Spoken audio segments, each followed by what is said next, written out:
What is going on, Raider Nation? Today we're going to break down the tape of Malcolm Koonce. This is a guy who tore his ACL last season. He's a guy that struggled a little bit this season, but that is definitely expected, especially for defensive ends who oftentimes have to put those legs into the ground to change direction. But one of the things we have seen with Koonce over the last 2 to 3 weeks is this guy's starting to get back to form.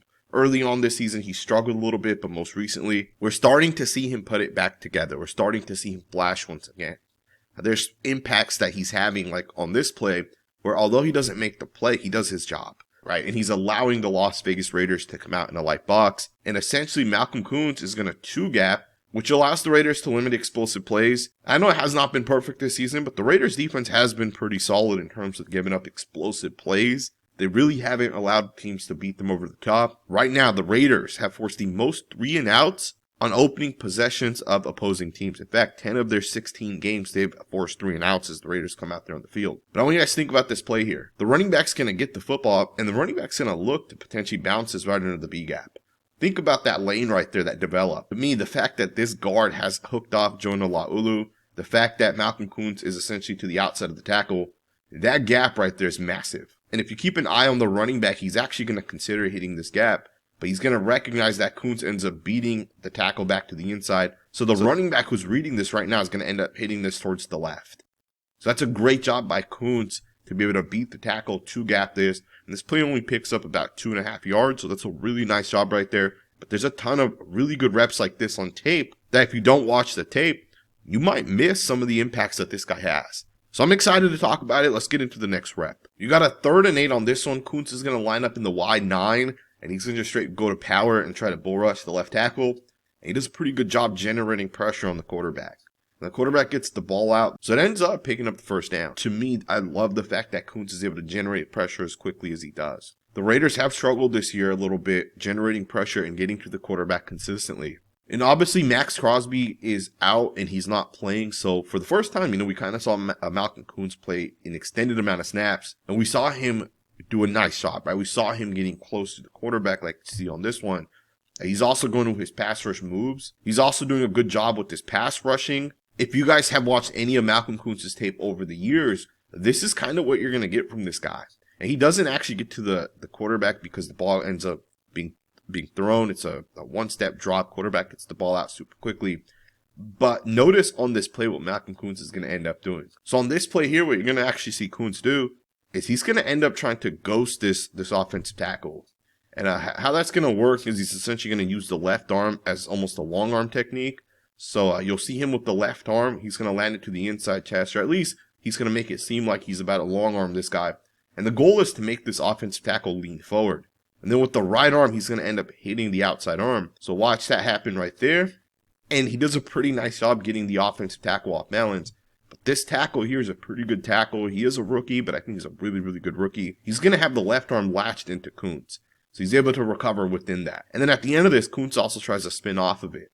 And this is part of what Malcolm Koonce does, right? He goes to his first pass rush move. It doesn't work. He'll go to his second pass rush move. That doesn't work. He'll go to his third. Now, in this instance, the ball's already out. So, he wasn't going to continue to pass rush. But with Malcolm Koonce in this video, you are going to see him be disruptive. You are going to see him going to his second and third pass rushes. And this is just the type of player he is. On this one here, he does a pretty good job generating pressure on the quarterback. Tonka Hemingway ends up getting credit for the sack. But to me, this is 100% generated by Malcolm Koonce. This should 100% be Koonce's sack. I love this pass rush, the way he ends up. And he ends up freezing himself to make the offensive tackle kind of stop in his tracks. And then it's essentially just using that stop-start quickness to beat the tackle. And he essentially just makes him miss. That's a really nice move right there by Koonce. Again, as a pass rusher, Malcolm Koonce, before he got hurt, he had elite bend, he had elite twitch, he had elite movement. And I'm not surprised that Koonce had that monster second half of the 2023 NFL season, because that was the only time over the course of his career he actually started to play meaningful snaps. Prior to that, we only ever saw flashes and glimpses of Koonce, but you see plays like this where he just does a phenomenal job beating this left tackle. And again, there's a lot of plays like this on tape. Here's another run rep by Koonce. I think one of the things that I've seen Koonce do a better job at this season is he's a little bit more aggressive in terms of the hands. Right? He does a nice job, especially against the run, where he's able to make contact with these tight ends or tackles He's able to get off the block a little bit better. He's a little bit more disruptive against the run. Here's another one. Once again, he's going to go up against the tight end. Now, before we go forward, I want to talk to you guys about the future of sports. If you guys are into traditional sports books, you are being robbed. And I'm telling you guys need to get over to Polymarket right now. Let me show you guys exactly what I mean. Now, in the Polymarket app, one of the cool things I like is you can take a position at any moment of a game. So let's say right here, you take the Colts versus 49ers who are playing on Monday Night Football. And let's say you put $100 on the Colts. Well, before the game, you see the odds, but as the game continues, those odds are going to change in real time. So if the Colts score a touchdown or kick a field goal, they go up, the odds change, and you can at that point sell your position. So you can profit on a moment of a game. You know, the most recent game that the Raiders had against the Houston Texans, everybody thought the Raiders were basically out. They're down 2 possessions. I think there was maybe 8 minutes left in the game. And out of nowhere, Ashton Jeanty breaks a massive 60-yard touchdown, and the odds change in real time, right? You kind of see that happening. So Polymarket's different, right? They're not forcing all of your picks to hit. You can take a position whenever. You can sell that position whenever, which is why I'm highly recommending Polymarket. I think it's the future of sports. And right now, if you guys go sign up to Polymarket and use my code SCOUT, they are literally giving you $10 for free. No deposit required. It's a free $10. Make sure you guys use my code SCOUT at Polymarket. Let's get right back into the content. Here's another one. Once again, he's going to go up against the tight end. He's going to do a pretty nice job taking the tight end on. He's going to 2-gap this. He gets off the block. And he's not the first guy that makes this play, but he does a good job getting off the block, right? And you can see that there's a couple different guys that end up getting in there. A 2nd and 4. This one picks up about 2.5 yards. So again, it's a pretty nice job by Coons to play the run. And he's also not being moved at the point of attack how he was a couple years back. You can tell Koonce is definitely a lot more comfortable taking on tight ends and offensive linemen. He's more comfortable in terms of being able to anchor down against the run, set that front side. And one of the things to kind of keep in mind is there's going to be a point when he fully recovers and gets to that point where that bend and twitchiness and quickness is fully out there on display. And when that happens, I think Koonce is going to end up getting back to form and becoming a really good defensive end. There's so many plays where he's just getting close to the quarterback. He's generating pressure. And don't overlook the fact that most of the time, quarterbacks are taking 1 or 3 step drops. So most of the time, you're going to get plays where you don't have a real opportunity to get to the quarterback. So although Koonce is getting close in some of these plays, keep in mind, the quarterback's checking it down. And he's not looking to push the ball downfield. So you might not have a real opportunity at the quarterback. This one's a pretty nice rep right here. This is 3rd and 5. Obviously, it's a forced check down, but Coons just goes right through that left tackle. Phenomenal job right there, being able to push this guy back into the quarterback. You're going to get another rep once again. Watch the hands by Malcolm Coons. He's going to do a phenomenal job beating the tackle. This one's a 5-step drop. Quarterback does get the ball out. It is an incomplete pass. But do also kind of keep in mind on this play, you got a tight end lined up over Coons. And the tight end's going to actually release to the outside of Malcolm Coons. And that's done on purpose. The point of this is to influence Malcolm Coons and not allow him to hit an outside move. You don't want this guy to speed rush and beat this offensive tackle given it's a 5-step drop. So the way to negate this is essentially to get the tight end to release to the outside. So watch the tight end here. He's going to release to the outside of Malcolm Coons. That's going to force him to end up going to the inside. But Coons still does a great job with the hands, right? You're going to see him double hand swipe the left tackle. And I think the left tackle may have actually face masked Malcolm Coons. He may have grabbed onto the face mask. But again, left tackle throws that left hand out there. Coons double hand swipes. You see the left tackle ends up getting beat. It's a pretty good job right here. And I believe he pulls onto the face mask. May not have. Still pretty nice job generating a little bit of pressure. This one obviously falls incomplete. Check this next rep out. Watch the tackle overset. And Koonce is going to just straight react and jump inside. And look at this. Just straight generates pressure. Gets to the quarterback. It's a phenomenal job right there. 1st and 9. You force the incomplete pass.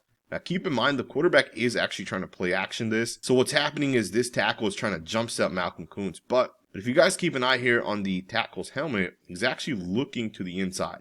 So the Giants are obviously in a silent count situation. And then when he ends up jump setting out towards Koonce, he doesn't realize where he's kind of at. And the tackle's going to end up jumping a little bit too far. Koonce does a great job reacting and just straight, seeing that runway to the inside, jumps that B gap and ends up generating that pressure on the quarterback. And it's a really, really good rep right here by Malcolm Coons. Again, the quickness. And, no hate on Tyree Wilson as an example, but Tyree Wilson is not generating this pressure. He's just too slow. This is a really good rep right here by him, right? You see that he has the quickness. He can react and, he gets downhill when he has that lane and he generates that hit on the quarterback. You're going to get a 5-yard sack on this one by Coons. Once again, just a really good job to be able to beat the offensive tackle. This one's a little bit unique because Malcolm Coons is actually going to start this as a outside speed rush. And when you have a running back like the way you do on this side, it's not always that the running back's going to chip when you speed rush. But sometimes these running backs are tasked with, hey, if this guy's going to speed rush, you need to chip him. Now, if Malcolm Coons takes an inside rush, the running back just releases out into his route. But because of the fact that Coons is going to go outside, the running back has to chip the outside of Malcolm Coons. But watch the Raiders defensive end with the right arm. He's going to end up just getting skinny, puts the right hand up. The running back misses, and of course the offensive tackle expects the help by the running back and ends up not coming. And Koonce ends up getting the pressure on the quarterback, and he ends up bringing the quarterback down for a sack. And this is a phenomenal job by Koonce to be able to get skinny, beat the left tackle, generates that pressure. And this is quick game here, so usually you don't get the sack on quick game, but the coverage is really good on this one. The Raiders end up taking who the quarterback's looking to potentially get the ball to, and it just doesn't come open. And obviously you see Koonce ends up getting the sack. That's a really, really nice rep right there by the Raiders defensive end. You're going to get a 3rd and 2 on this one. And once again, Malcolm Koonce is going to get a hit on the quarterback. Once again, just a really, really good job by Malcolm Koonce to be able to beat that left tackle. And the thing that I like about this play with Koonce is just the fact that he understands leverage. He understands how to get underneath these offensive tackles. And keep in mind, this is a young offensive tackle that he's going up against. So I expect Malcolm Koonce to be able to do this to these type of guys. But if he didn't do this, it'd be a concern, right? So the fact that on 3rd and 2, he's able to beat this guy the way he does, really, really, really impressive. Again, leverage. Left hand's going to end up getting to the inside of this tight end. I should just back this up and also just mention this. Malcolm Koonce is getting the Max Crosby treatment, given that Max Crosby's not out there. You see the tight end's going to get the hand in to Koonce to chip him. You see the running back also releases to the same side. So let's say, for example, Malcolm Koonce ends up out here and speed rushes, the running back's going to be there to essentially help. So Malcolm Koonce is getting that Max Crosby treatment, given Crosby's not out there, and he's still doing a good job winning. Again, the leverage. Watch the left hand hit the inside shoulder of that tackle. The tackle's super, super off balance. You see the bend here to be able to get low, and then you see the right arm kind of comes to the inside, and that's a winning rep right there by Malcolm Koonce. The quarterback does do a good job getting the ball out, and this is technically a 19-yard gain. The Las Vegas Raiders defense has gotten worse and worse and worse as the season has kind of went on. And I think a part of that could be like injuries and honestly the scheme's really not that good, right? Pete Carroll, terrible defensive scheme. But Patrick Graham has done a good job with the coaching aspect of it, right? And again, I think for the Raiders, Malcolm Koonce is a guy you want to bring back. And if you don't bring him back, don't think Koonce is going to be out of the league next year, right? Malcolm Koonce is going to have 15 teams reaching out to potentially bring him in.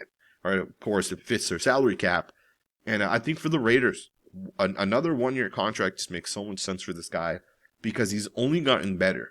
And of course, the ACL injury is something you can't really predict. But had he not had that injury, I think he would have had a phenomenal season for the Raiders. Overall, I really like what Malcolm Koonce is splashing out there. And I hope you guys enjoyed this video. If this is the first time you guys have seen my content on the Football Scout channel, do consider subscribing. We do cover the Raiders occasionally on this channel, especially like with film and those type of things. But we do cover the NFL on the Football Scout channel. So generally speaking, we cover a bunch of different teams. We watch a lot of O-line, D-line tape. This year we'll be doing a lot of draft content as well. So I hope you guys enjoyed this video. Thumbs up, subscribe, and I'll see you guys next time with another video.